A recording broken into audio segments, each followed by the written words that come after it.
बिस्मिल्लाहिर्रहमानिर्रहीम। अस्सलामुअलैकुम। मकतब टीवी के देखने और सुनने वालों को दिल की था गहराइयों से खुश आमदीद कहते हैं। दोस्तों, सरे इमाम हुसैन अलैहिस्सलाम और करबला के शहदा के सर मुबारक के मदफन के बारे शिया और सुन्नी कुतब में बहुत इख्तलाफ पाया जाता है और जो अकवाल इस बारे में नकल हुए हैं उनके हवाले से तहकीक की ज़रूरत है। लेकिन सबसे मशहूर कौल जो शिया में सब ने कबूल किया है ये है कि इमाम हुसैन अलैहिस्सलाम का सर मुबारक कुछ मुद्दत के बाद आपके बदन मुबारक के साथ मुल्हक हो गया और करबला में लाकर दफन किया गया है। आज की वीडियो में हम मजीद मालूमात के लिए आपको चंद अकवाल के बारे में बताने के साथ आपको इमाम हुसैन अलैहिस्सलाम की कब्र मुबारक के अंदरूनी मनाजर भी दिखाएंगे। ये मनाजर देखने के लिए आप अलैहिस्सलाम के मकबरा के बारे में मशहूर अकवाल जानने के लिए वीडियो को आखिर तक जरूर देखिएगा। इस हवाले से हम आपको मुकम्मल तफसील बताएंगे। लेकिन दोस्तों, इससे पहले कि आपको इस बारे में तफसीलात बताएं, आपसे गुजारिश है कि अपने चैनल मकतब टीवी को सब्सक्राइब कर लें और घंटी का बटन भी दबा दें ताकि आने वाली वीडियोस भी आपको नोटिफिकेशन के जरिए मिलती रहें। जज़ाकल्लाह।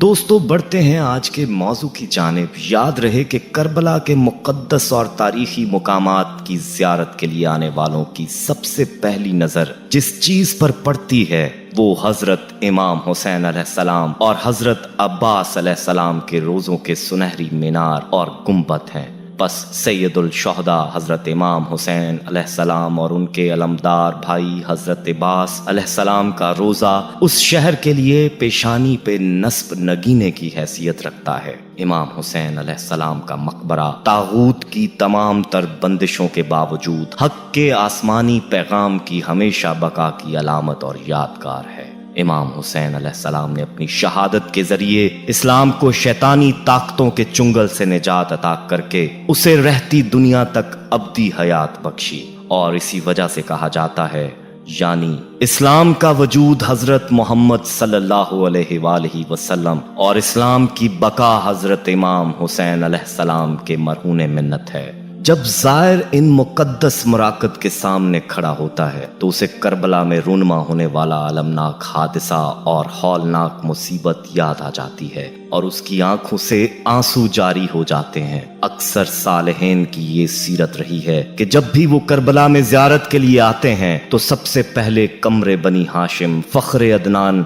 हज़रत अब्बुल फ़ज़ल अल अब्बास अलैहिस्सलाम के रोज़ा मुबारक पर हाज़री देते हैं और इसके बाद इमाम हुसैन अलैहिस्सलाम के रोज़ा मुबारक की ज़ियारत से मुशर्रफ होते हैं, क्योंकि हज़रत अब्बास अलैहिस्सलाम ही हज़रत इमाम हुसैन अलैहिस्सलाम के वज़ीर और उन तक पहुँचने का दरवाज़ा है। कहा जाता है कि जो भी घर में दाखिल होना चाहता है वो दरवाजे से ही दाखिल होता है। कहते हैं कि 10 मुहर्रम 61 हिजरी के अलमनाक हादसे और हमेशा बाकी रहने वाले इनकलाब के बाद जब शुहदाए करबला के मराकत को पहली मर्तबा तामीर किया गया और बिल्कुल ही आम कब्रों की तरह अलामत कब्र को बनाया गया तो उस वक्त ही तागूत की तरफ से करबला के उन मुक़द्दस मराकत के ज़ायरीन को कत्ल और हरासा करना और उनके तक़द्दुस और एहतराम को पामाल करना लाजिम करार पाया। करबला के उन मुक़द्दस मराकत के साथ मुख्तलिफ तरीकों से आज तक पेश आने वाले हवादिस में गौर व फिक्र करने से ये बात मालूम होती है कि जालिमों, तागूत और गुमराहियों के रास्ते पर चलने वाले करबला में मौजूद उन अजीम व मुक़द्दस रमूज से हमेशा से ही खौफज़दा रहते हैं। तारीख इस बात पर शाहिद है कि जब लोगों ने भी अपने मुफादात और अपनी हुकूमत और सल्तनत को इस्तेहकाम देने के लिए करबला के रोज़ों पर जसारत की और उन्हें मुनहदम किया, वो ये समझ बैठे कि इस कबीह तरीन फेल के जरिए अल्लाह की हिदायत का ये नूर बुझ गया और उन जालिम हुक्मरानों के नसीब में फकत लानत और घाटा ही आया। जबकि करबला के उन रोज़ों के तक़द्दुस व एहतराम में इजाफा हुआ और वाक़या करबला ने बुलंदी हासिल की। और इसी बात की तायद जनाब ज़ैनब सलामुल्लाह अलैह का ये फरमान भी करता है कि जो उन्होंने हज़रत इमाम सजाद अलैहिस्सलाम से इरशाद फरमाया। जनाब ज़ैनब सलामुल्लाह अलैह फरमाती हैं, अल्लाह ताला ने उस उम्मत के कुछ लोगों से ये वादा ले रखा है कि जिन लोगों को इस उम्मत के फराउन नहीं जानते लेकिन वो लोग आसमान वालों में मारूफ व मशहूर हैं, बस वो लोग इन बिखरे हुए आज़ा और जख्मों से चूर जिस्मों को इकट्ठा करके दफन करेंगे اور وہ اس میدان کربلا کے ذریعے تمہارے بابا کی قبر پہ ایسی نشانی نصب کریں گے کہ زمانے کے گزرنے سے نہ تو اس کا اثر چھپے گا اور نہ ہی اس کی صورت مٹے گی، اور کافروں کے سربراہ اور گمراہی کے پیروکار ان قبروں کو جتنا بھی مٹانے اور چھپانے کی کوشش کریں گے اتنا ہی ان کا اثر زیادہ اور واضح ہوگا اور ان کا اصل واقعہ بلندی اختیار کرے گا۔ با حوالہ کتاب کامل الزیارات۔ دوستو، ہم آپ کو حضرت حسین علیہ السلام کی شہادت کے بعد رونما ہونے والی کرامات کے بارے میں بھی بتائیں گے، لیکن اس سے پہلے کہ آپ کو وہ ویڈیو کلپ دکھاتے ہیں جس میں امام حسین علیہ السلام کی قبر کے اندرونی مناظر دکھائے گئے ہیں، یہ ویڈیو کلپ ملاحظہ فرمائیں۔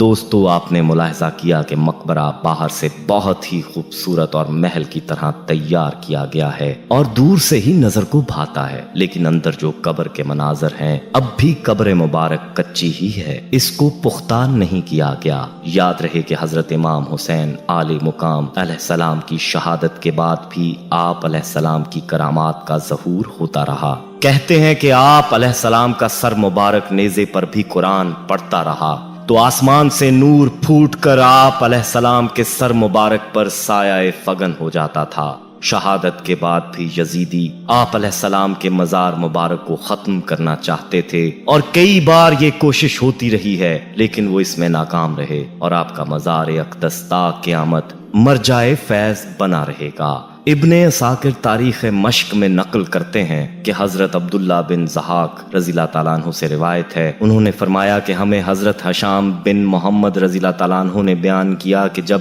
امام حسین علیہ السلام کی قبر مبارک پر پانی بہایا گیا تو 40 دن کے بعد سوکھ گیا اور قبر پاک کا نشان مٹ گیا۔ قبیلہ بنو اسد کا ایک دیہاتی وہاں آیا اور ایک ایک مٹھی اٹھا کر سونگنے لگا، آخرکار قبر مبارک کے پاس گر پڑا اور رونے لگا۔ اس نے کہا، میرے ماں باپ قربان، آپ علیہ السلام کیا ہی پاکیزہ و معطر ہیں اور آپ علیہ السلام کے روزہ کی مٹی کیا ہی خوشبودار ہے۔ پھر رو کر یہ عربی شعر کہا جس کا ترجمہ ہے، لوگوں نے دشمنوں سے آپ کا مزار چھپانا چاہا تو مزار اقدس کی مٹی کی خوشبو نے خود مزار مبارک کا پتہ بتایا۔ یہی وجہ ہے کہ زائرین عقیدت مندان آل رسول صلی اللہ علیہ وآلہ وسلم جب آپ علیہ السلام کے روزہ اطہر پر جاتے ہیں تو انہیں اس مٹی سے آپ کی خوشبو آتی ہے اور وہ خاک کربلا تبرکن اٹھا لاتے ہیں۔ یہاں آپ کو بتاتے چلیں کہ آپ علیہ السلام کے مقبرہ کے بارے میں اختلافات بھی بہت ہیں اور اقوال بھی بہت ہیں، لیکن زیادہ راجع اقوال کے مطابق آپ کا مقبرہ کربلا ہی میں ثابت ہے۔ جہاں تک سر مبارک کی بات ہے تو اس بارے میں بھی بہت سے اقوال ہیں، لیکن اکثر اس بات کے قائل ہیں کہ سر مبارک کو 3 دن دروازہ دمشق پر آویزاں رکھنے کے بعد اتار کر حکومتی خزانے میں رکھ دیا گیا اور سلیمان عبد الملک کے دور تک یہ سر وہی تھا۔ اس نے سر مبارک کو وہاں سے نکالا اور کفن دے کر دمشق میں مسلمانوں کے قبرستان میں دفن کر دیا۔ اس کے بعد اس کے جانشین عمر بن عبدالعزیز نے سر کو قبر سے نکالا، لیکن پھر اس نے کیا کیا یہ معلوم نہیں ہو سکا، لیکن ان کی ظاہری شریعت کی پابندی کو دیکھتے ہوئے زیادہ احتمال یہی ہے کہ اس نے سر کو کربلا بھیجا ہوگا۔ دوستو، ویڈیو پسند آئی ہو تو اسے لائک کریں، کامنٹ میں اپنی رائے دیں، فیس بک، واٹس ایپ اور دیگر سوشل میڈیا ایپس پر اس ویڈیو کو صدقہ جاریہ کی نیت سے شیئر کریں۔ احباب، ہمارے ہاں خصوصی دعا کا اہتمام بھی کیا جاتا ہے، اس دعا میں شامل ہونے کے لیے اپنا نام کامنٹ سیکشن میں ضرور لکھیں، ہمیں آپ کے کامنٹ کا انتظار رہے گا۔ اللہ حافظ۔